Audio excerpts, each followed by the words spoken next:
Good afternoon. Hope you all enjoyed the lunch, and welcome back.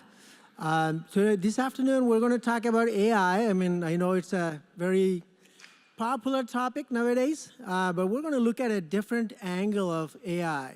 And in this topic called HumanAI, we're going to look inwards into your firm, saying, how are we really applying the AI to our own corporation? How are we really tracking our human resource usage? Or how are we doing in terms of the business process improvements in terms of using AI? I want to introduce the moderator today. He is a well-known data scientist, Sandy Pentland. He is a professor at MIT, and he helped basically to set up the MIT Media Lab. He also expanded the Media Lab to other countries as well. He's basically the CTO for, thank you, thanks for coming. I didn't realize it's behind me. He's a basically CTO for UN, and he has been on many boards. He has been recognized as one of the top 7 data scientists in the world, along with Google founders. And he has written so many books, and few of his books are actually for sale at the desk outside. So please make sure to take a look at them, and I'm sure you're going to enjoy reading them. And with that said, Sandy, I appreciate you coming. Thank you. Great. Thank you for coming back after lunch. I was there and everybody said they were having a good time, so I hope to continue that tradition. So we have a great group of speakers today. You just heard who they were. The topic is, how do you apply AI to your organization? So we usually think about AI as something that we do for marketing. Maybe we do it for optimizing supply chains or cost cutting. But you can also think about, well, what would you do if you had to turn some of the insights and processes that you use for these other things inward on yourself, on how do you structure the company, how do you structure processes. And the key insight with AI is feedback from data, right? You get lots and lots and lots of data, and you take all these sort of, well, they're not genius little neuron things, and you use that data to rearrange how they talk to each other. And over lots and lots and lots of examples, the network changes and makes the correct sort of decisions, makes better and better decisions. So it's a continuous improvement process based on data. And you can see where this would happen, have a sort of natural interpretation into organizations where you have an org chart, who reports to who works on what policies, what processes. And what you'd like to do is you'd like to sort of take these, well, not so dumb nodes, because they're people, and maybe evolve the org chart or the processes to make the organization more efficient, more productive, more effective. So it's a continuous learning approach, but this is one that is using the insights of AI to help be better. So many of you have read the book Moneyball, where they were using statistics to coordinate the formation of sports teams. And we're all familiar with Kaizen or quality circles, where you have data on a assembly line, and you use that continuously to update the processes and the order and exactly what you do. And what's interesting now is that you can use the same mathematics that was developed and the same insights that were developed for marketing and other things, but turned inwise. And sort of just like the Moneyball things are fairly heuristic. It's not really something that converges to a better answer. Kaizen and quality circles are similarly, they're good, but they're very local. They don't optimize the whole organization. And so now you can begin saying, well, can I use all of the contacts, say, with customers to be able to optimize the process? And famously, people like Google use this in some regards. They use it to optimize sales, but they're pretty bad at picking products, right? So they're not applying it to the whole organization, or they're just applying it to the front end the feedback to the front end. So what we want to ask is, can we actually make the formation, the org chart, the processes in an organization really adaptive? And I cheated a little bit here because this is something I tell Josh all the time. You know, the people who talk to your customers, like in a call center, know what the customers respond to with new products, what sort of problems they're having. But usually that data is summarized to such an extent that it never makes it back to the chief strategy officer. What would happen if, you know, the customers reacted with delight to the suggestion of some new product, and that made it right to the strategy officer immediately? You could see how that would begin to change the organization from the top down as well as the bottom up. And can we make this something that happens in a really provable, correct, convergent way? And a little bit of advertising, that's what we do here at MIT. We build software for big companies and for countries too, to help them optimize their processes by using the data resources that they already have and suggesting new data resources. So with that sort of introduction, I am going to take this little tablet and ask each of the members of our panel here, so what are you doing? Josh. So at Cogito, we provide an AI coach that improves the emotional intelligence of large B2C call centers. And what that means is this is a software as a service that listens to all the phone calls as they're happening, looks at the behavioral dance, the back and forth between each party on the call, figures out from that how well the call is going, and then provides in-call behavioral nudges directly to the agent that helps them essentially be more charming in their interaction with consumers. The net effect of this is that your average employees are going to act more like your best employees, and your best employees are going to be more consistent. Cool. Do you want to talk about what you're up to? Sure. So at Nagarro, what we have done is we have tried to, we are a technology consulting company. We have tried to create a human operating system, if you will. So basically a window into the company for every employee, a multi-channel communication, enriched by AI.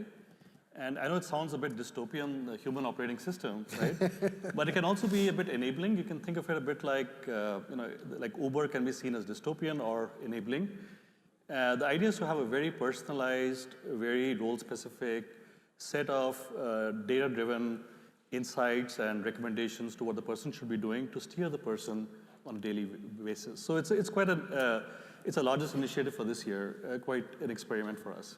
Oh, so it's sort of similar to what he's doing, but inside the organization. Yes, in a way. Yeah. Do you want to talk about what you're up to? Sure. I'm Sam Kapreilian with Deloitte Consulting. And in our Deloitte digital business, AI is really critical to everything that we do. But at the heart of it, we start off with the premise around the human experience. The human experience is critical, we believe, to competitive advantage. And so where we try to focus that is when we think about understanding what the human is, the human intuition, emotive, financial, geographic, all the things that make that human tick, okay? And we take all that and we unify it in a database. We call that a human experience platform, and then we drive AI over it. And the machine learning that we're able to extract can help us in numerous ways. In the call center could be one example. A notable example we've got right now is in the military across just about every branch of the service. There are critical resource needs where recruits are falling short, especially on critical skills like cybersecurity or around cloud or even nuclear submarine engineers. And the military is having difficulty targeting these types of people. And so when you think about the organization and how we're trying to reconstruct how organizations think about recruiting as one of many examples where we apply the human experience and AI, we're helping them figure out what those attributes are of those successful applicants and candidates and helping to nudge them along the way, because sometimes it takes a year to get through a security clearance and pass a drug test and take other certifications. So keep them live in the process, and also to elevate and fast track those primary candidates that we want to spend the most time on. And so AI is very powerful, but for us, it all starts with the core of the human experience and understanding what makes humans tick. So you're trying to do something you might call like KPIs that evolve over time. You know, where is the shoe pinching? Where is it working well? So it's the sort of raw data that allows management to organize things. Raw data that until 2 or 3 years ago wasn't even possible for a human to comb through, but going through millions and millions of records with millions and millions of scenarios to then draw out insights around what are some of the common attributes of these successful candidates. Okay. But we can turn that and pivot that all the way into client scenarios too when we're trying to drive incremental sales. And I've got a number of examples there. But it's really about understanding the human, what are the attributes, and then what will activate them with the right message at the right time through the right channel. So Kush, you want to talk about Mastercard? I work for Mastercard, which is, we're a global payments and payment services player, and we've got about 15,000 people across 200 odd countries, right? And so just in terms of sheer size of the workforce, we are not that huge, but we are highly distributed and highly fragmented. And when it comes to using AI for organizational design and sort of enabling the employee experience or the human experience, like you said, as with all things AI, we are asking ourselves the question of to what end, because it's very easy to get enamored by the technology and not know why you're deploying it. And so in our case, we've sort of honed in on, I'd say, 3 or 4 organizational problems that we are anchoring this on. And the first of those is really just skill gap and aligning skill with the right domain. Oftentimes you find really sophisticated data scientists and AI experts being scarce in the marketplace, and so people hire few of them, concentrate them in organizational centers, which takes them away somewhat from the business domain.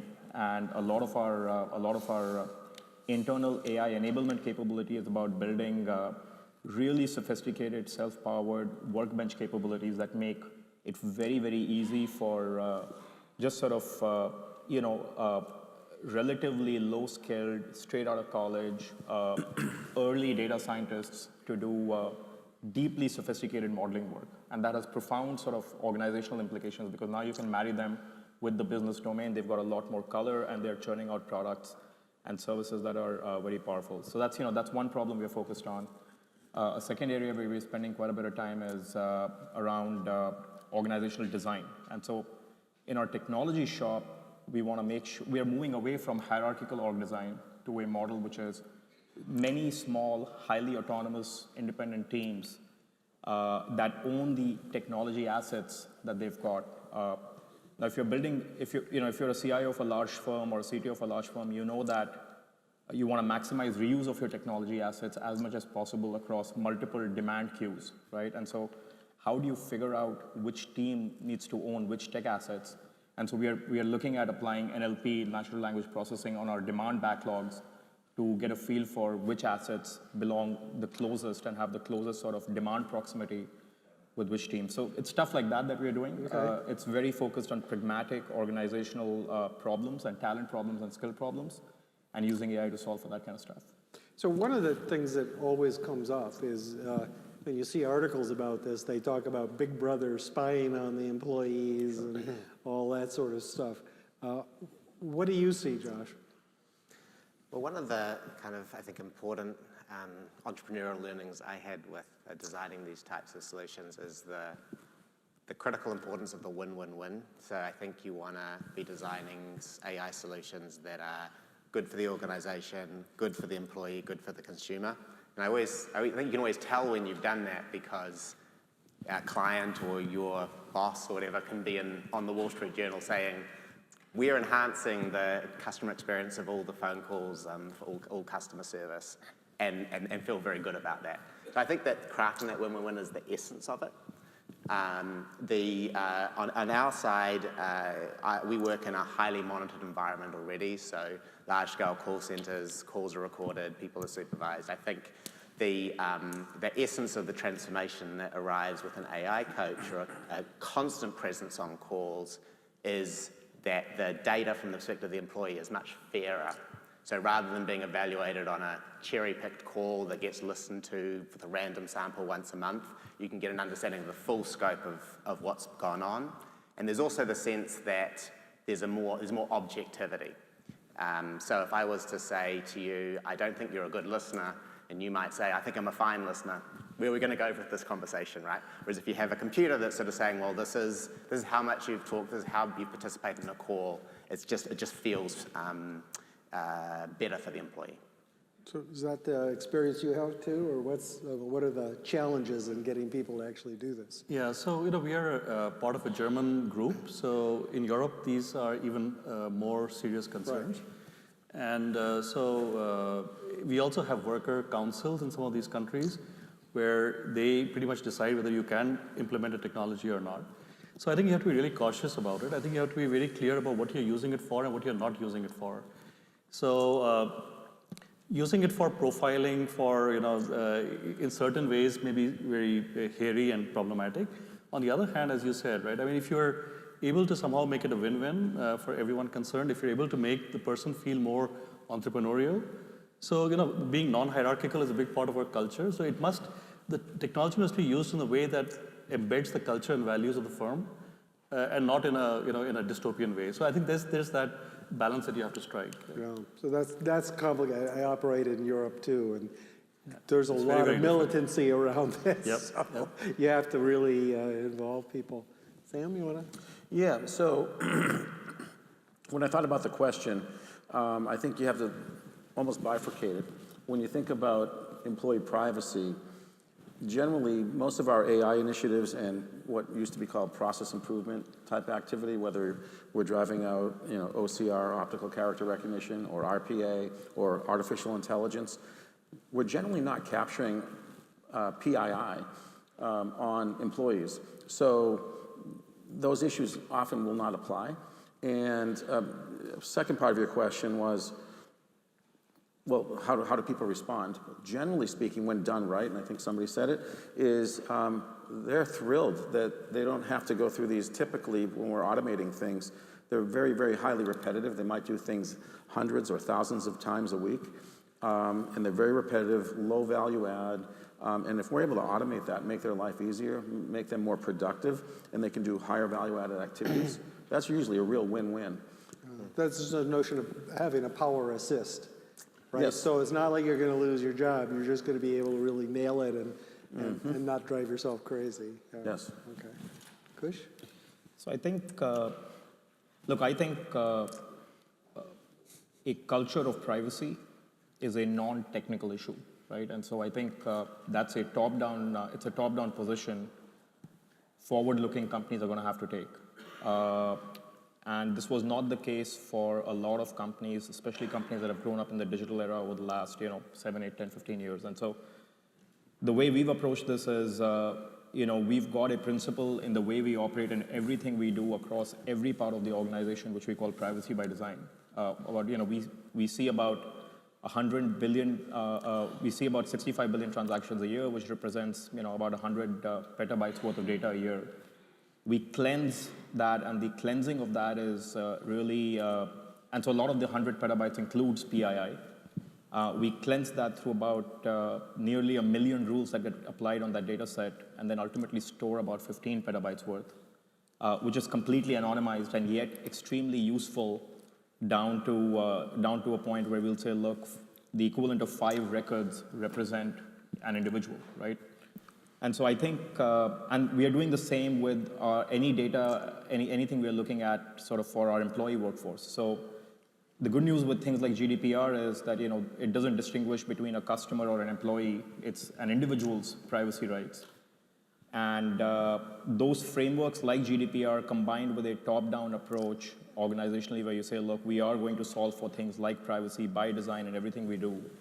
I think the technology exists to be able to do a lot of, to drive high degrees of anonymization and keep this stuff very, very useful, keep the data and the analytics and the AI very, very useful. And that's how we're approaching it. I like the idea of GDPR actually helps you because it says what you shouldn't do in a very concrete way and what you're free to do. And so really designing that in at the beginning is good.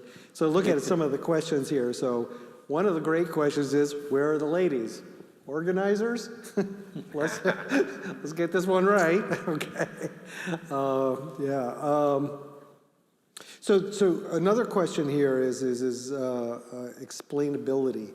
So if I'm an employee and you say, oh, we have to do more of this, it's really treating the person like a machine if you don't tell them why in a way that they understand.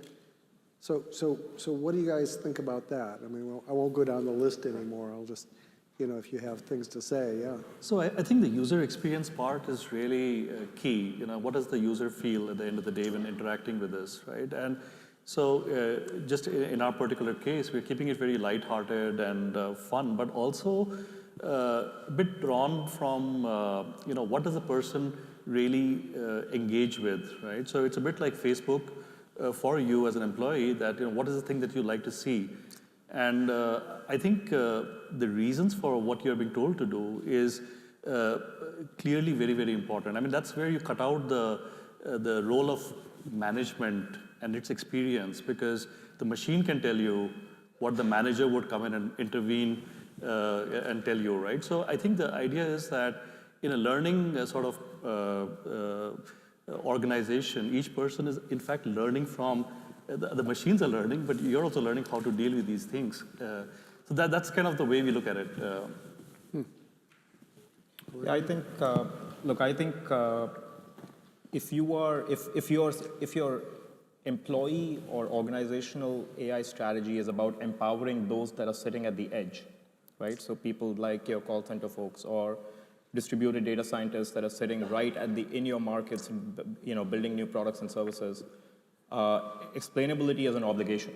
You can't be building centralized AI tools and machine learning capabilities that you're giving them to go build, that you're giving them to sort of go build new products or drive new customer experiences, and not give them the underlying rationale for why they should act, why they're having to act in a certain way. And so we very much think explainability is an obligation. One of the first things that I talked about when I talked about what we are doing, which is this AI workbench that we are building for folks and data scientists that are sitting at the edge of our organization, a very critical part of that is explainability. And that will, in fact, drive what type of algorithms, what type of models we put to use. And so, I think the science on explainability is relatively is maturing fast. It's early, but it's maturing fast. A lot of the tools and capabilities out there have those. I think it's an obligation. So GDPR also requires a certain level of explainability. Does. So that's, again, sort of general ethical principles that you want to do. Josh, I know you spent a lot of time on essentially the interface, right? Yeah. So when we started our product development and we had our first versions of the product out there, we delivered something that I fondly look back on and we call the oscilloscope view. So big dashboards with lots of data and lines and things like that. I'm an engineer, I thought it was wonderful. But as we deployed and we discovered that we were going to be deploying to tens and tens of thousands of employees earning maybe $13 to $16 an hour in high pressure jobs, lots of customer interactions, we had to sort of change our orientation.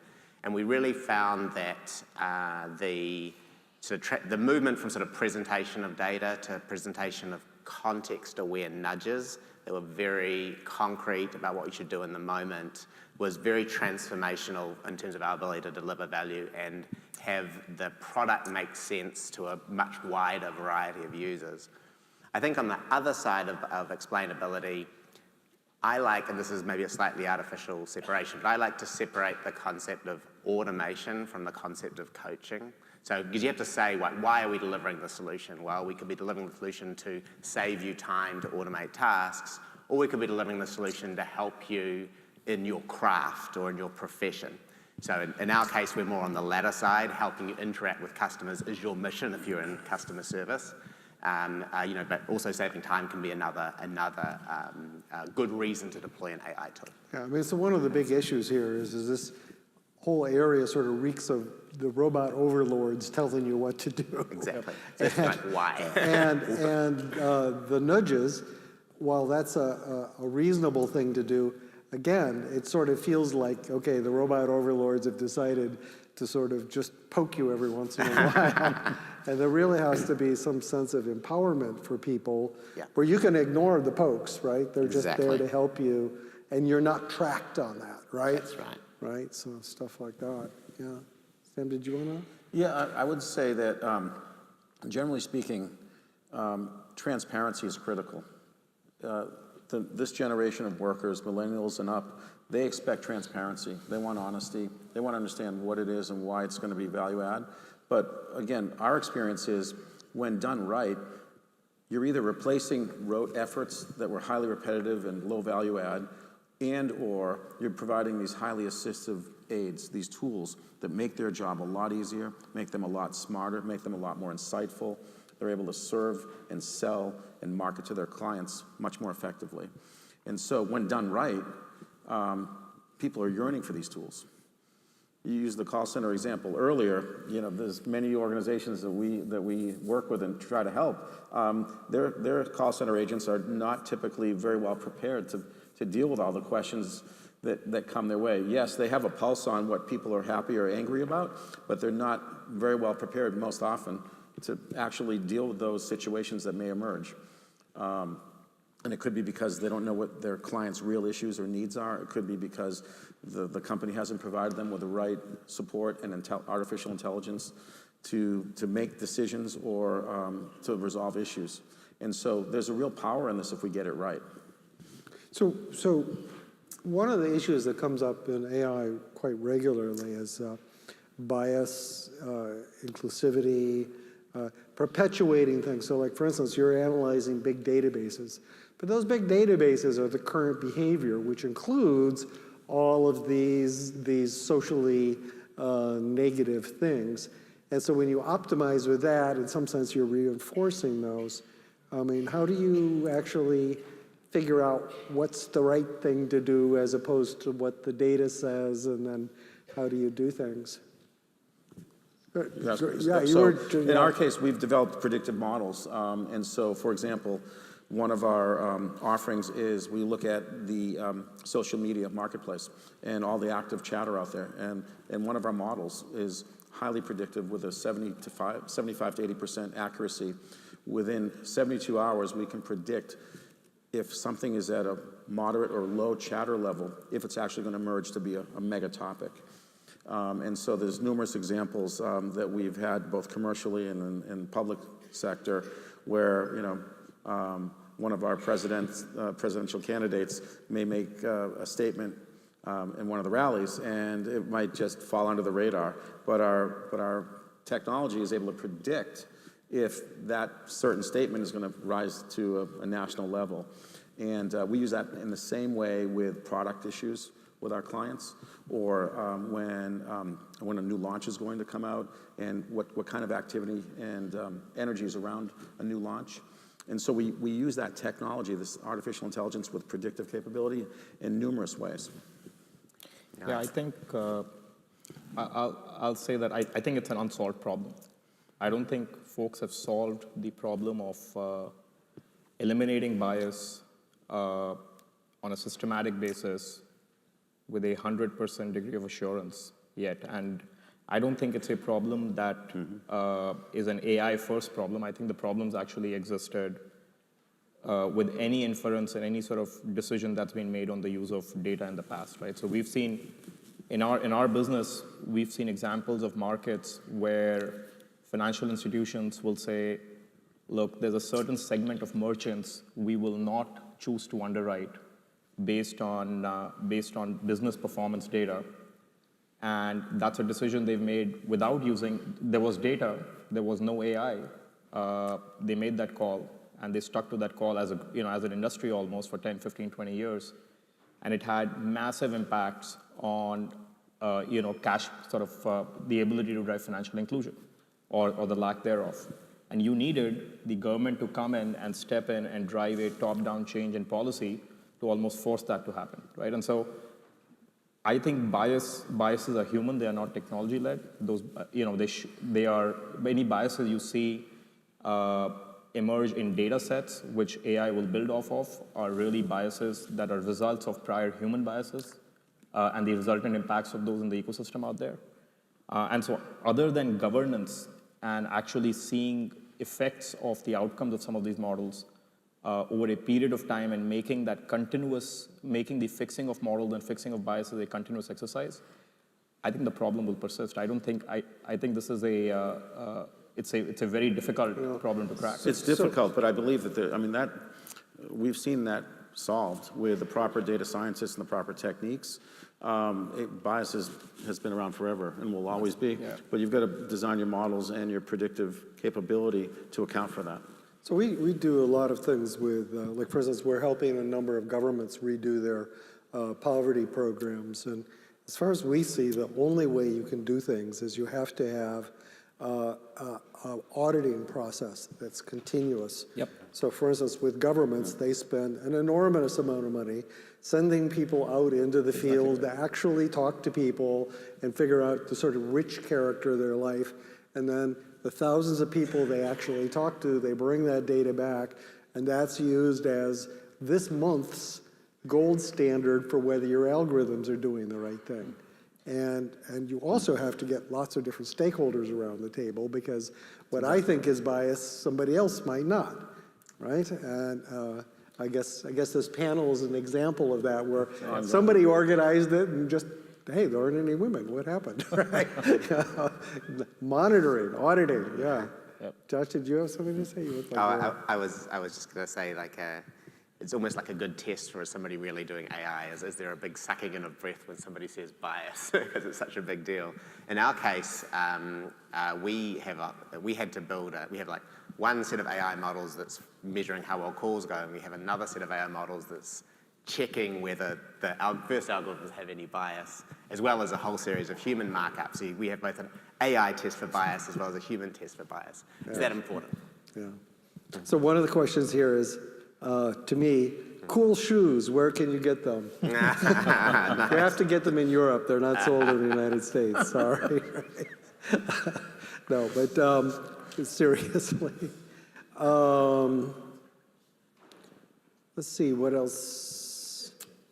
Yeah, so there's this internal fight between, let's talk about it, the question here is around GDPR versus marketing guys, right? Not to pick on the marketing guys, but this attitude, there is a fundamental attitude problem or disagreement between people have the right not to be bothered, people have the right to act independently, and sort of micro-targeting types of things. And that happens both within the corporation and exterior to the corporation.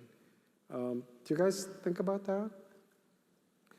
I think it's a regular debate, right? It's a regular debate internally, and I think there are various ways to look at it. One can be really conservative and or one can be a bit more experimental. I think personally,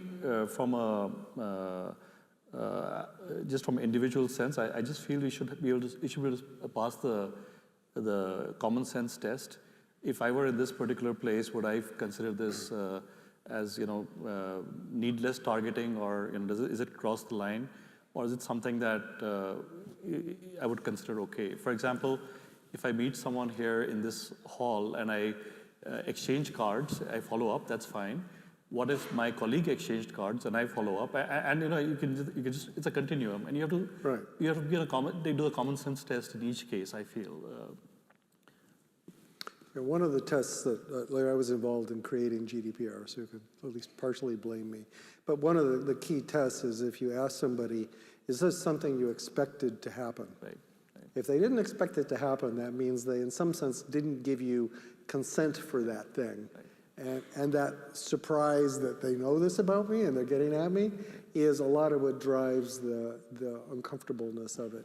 So I find corporations often, particularly if it's pushed really hard, like in sales or marketing, fail to take the customer perspective adequately, or fail to take the employee perspective. What is, they say, oh, the value of the company is this way. How do you, you must do some of that. Is there a way to institutionalize that perspective taking? Would people expect this to be good? So we haven't done that yet, to be very honest. We talk about it at the senior management level, and that's kind of the way we look at these problems. But I think to put a formal process in place, We haven't done that yet. I definitely think it's something that we should talk about a lot more internally in all our organizations, I think. Yeah, I think, so I think this is a solved problem. And I think there's a lot you can do with technology, with anonymization, and more data sources that lets you get pretty close to micro-targeting without actually impacting PII. So I'd say, look, one foundational thing that all corporations could do, employee or customer, is look at what those solutions might be like. And one of the things we launched actually in response to GDPR was we had our own anonymization engines, our own anonymization capabilities that we've honed over the years, and we've been doing this from way before GDPR. We've taken those and launched a company for Europe, for European corporations to actually leverage our anonymization technologies as a foundational capability. And that company is called TruArta, and you guys can go check that out. But I think the technology for that exists. I do think when it comes to privacy, there should be no distinction between employee or customers. Everybody's an individual. All individuals have right to privacy. And then the only other thing I'll say is, from a data standpoint, one of the things we are doing is taking all customer data, trying to aggregate that in one place. This is it's a common initiative that all IT shops have gone through many times over the years in the past. But trying to do that and then applying a filter on privacy on top of that. So I think technology answers exist to this problem, but you've got to sort of lean into it. You can't. This has to be led top down. When I think about GDPR, I think the initial horror for most of us in the room was, holy wow, we're not prepared for this. A right to be forgotten. Right to be forgotten. I mean, a customer calls in. I think we've got 3 days to respond back to them, and 28 days or something to completely erase them if that's what they wanted. And most of us probably still have some challenges around totally knowing where our customers reside throughout our organization in sales, in service, at the store level, in the warehouse for returns. Their information, customer information, is in numerous places. Most of us don't have a mechanism to be able to harness that. We don't have policies and procedures to be able to just click a button when somebody calls in the call center and says, I want to be erased. Most of us aren't there yet. So there's a real, I think, continuing concern, and it's quieted down a little bit. I think it's going to activate more even in the US now with CCPA, the California Consumer Protection Act, that was approved last June. I think things are going to escalate even more so in the US thanks to GDPR. But once we get through that painful phase, which I don't even think we're at 20 or 30% through it yet, defining those policies and technologies, we're really going to have to then come back, and I think industries will begin to appreciate it, because then we're going to be spending our precious marketing dollars and sales efforts on people who have opted in, who have provided consent. So now we're going to have loyalty campaigns and promotions for people who truly want to be there and want to receive information. So it's going to help, I think, on the sales and marketing side, where we're not just spraying the entire third-party audience out there and hoping somebody wants to respond to our campaign. So I think there's pros and cons to it, but the initial piece of it is all the infrastructure, the technology, and the policies. Most of us aren't there yet. So one of the questions here is about small companies. And this is a sort of part of a larger thing, which is that in our society today, you see certain companies that have enormous data resources, other sort of large companies that have really quite good data sources, but all the small companies, which are, 75% of employment, they're the future, the startups, have very few data resources. And I don't know if you've thought about that, right? How can little guys become compliant so that it's not, little company doesn't mean worst practice, right? And also, how can they actually be competitive in this world where the resources, it's like data is like capital. If only certain people have the data, how do the little guys compete? You thought about that? It's a challenge. Well, the person who leads our AI group, he had a startup where he was trying to solve a medical problem, and he reached a certain level of 85% accuracy with the data he had. Then along came Google with like 10 times or 100 times more data and solved it to a 95, 98%. So it is a problem. It is definitely a problem. I think that as a society, we need to figure out what, especially for things like medical data, et cetera, how do we make it more available to level the playing field? But I don't have any easy answers for that. It's a great question. I'd agree with that. I think data balkanization and data hegemony from large organizations, like it's a natural advantage that scale gives you. And frankly speaking, I think it's a much more powerful advantage that scale gives you than even capital or dollars, because you're a small company. On the basis of talent, you can go raise substantive money. But getting access to the channels and the data that you get by virtue of just being a large-scale player is not. I don't think there's an easy answer on solving for that.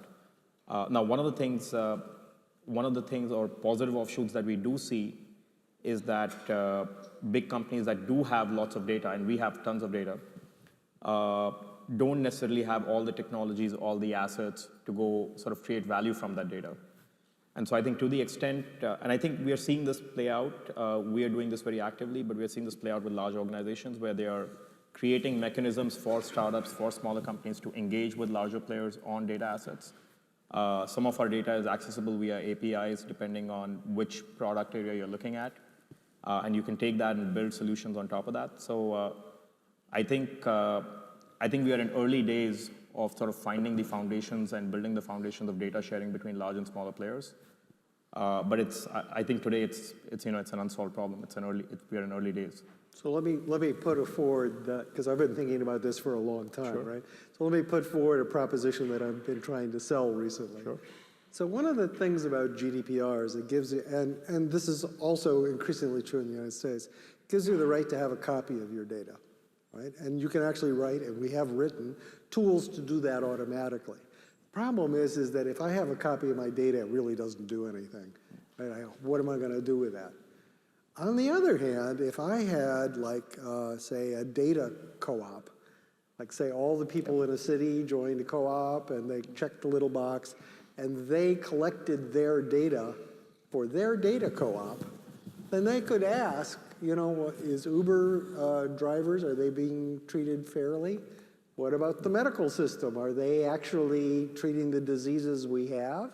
Or are they, and the thing that's interesting about this notion of collective action around data is that this is very much like what happened around the year 1900, where there were a few dominant corporations, and they exploited workers' labor in that case, and so the workers banded together into unions to push back and eventually changed laws and so forth.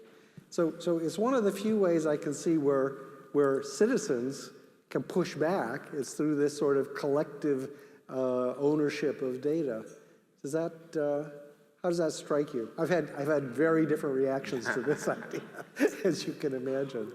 We've done a fair bit of work on this. We've gone public with our initiatives on digital identity, which I think this notion of a data co-op ties in very, very closely with, and it's really, I think, marrying the right to own your data with the ability to organize and access that data, organize access to that data for the purposes of creating value. So the notion strikes me as very progressive and very forward-leaning. It's something we as a company sort of subscribe to. We broadly look at that as a digital identity problem area and domain, and that's where we're spending time. We're spending a lot of time on that. I think the big question there is sort of what is the right regulatory environment to go make something like this happen, right? Because there is a from to that I think we have to acknowledge in that, which is you are, depending on the market, you're looking at a from state where data is in fact not owned by a co-op. It's a material dollar value asset owned by large organizations. And so how do you go from that from state to the to state? I think that the regulatory environment to make that from to happen is one open question. And then I think a second one is, who are the right players to own this co-op? Is this a for-profit play? Like, what's the business model around this? and what's the ownership model around this, right? And so, And the third one is, why would consumers want to participate? yeah. Now I think, yeah, and I think that is deeply attitudinal. It depends on which What are you market. going to do with my which- data? Yeah, You're it depends gonna on which sell it? market you are in, and so on and so forth. So the original form of this data, this idea is as a like a credit union, where, for instance, if you can get most of the people in the town to sign up, you can push back on medical service in a way that's just simply not possible as an individual. Or the Uber example is very salient. They have no idea how they're paid, if they're paid, right? They just get some money at the end. And if they could actually have copies, then their co-op, which is owned by them, could do that. And incidentally, by accident, federally chartered co-ops, credit unions, are chartered to manage people's identity.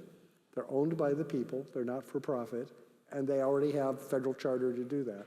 They just sort of, so people react very positively to this. Other people, as you can imagine, react very negatively to it. I find it a fascinating idea. I mean, right now in the city where I live in India, we're trying to put up this, optimize the bus services.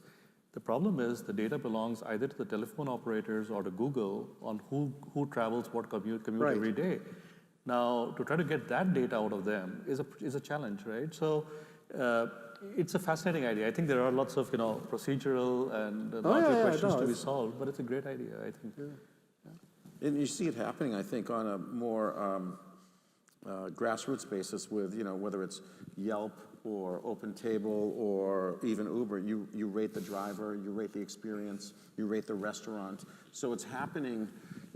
Consumers have become much more vocal around their experience. And so it's an interesting concept to then unify it all together, as you're talking about. Glassdoor is actually a sort of interesting Glassdoor, version of it, where employees are rating their employer on various sort of factors. And I think that's actually a significant factor in hiring now. People look at, if you're going to go someplace, you look at Glassdoor first, right? Yeah, I think what privacy mechanisms and what consent mechanisms like what data ownership and consent mechanisms you put in place become very critical. So if you think about India, there exists such a co-op. It's called Aadhaar, which is India's, it's the world's largest identity. It's the world's largest sort of identity database. It's been compromised many, many times, at least, or claimed to be compromised many times. And it's one big honeypot of data where it's not clear what privacy controls you actually have in place, right? And so, so I think the idea unto itself is a great idea, but the value of it and whether consumers participate or not will depend a lot on what you do in terms of privacy, what kind of consent controls you put in place, and so on and so forth. Good. Consider blockchain.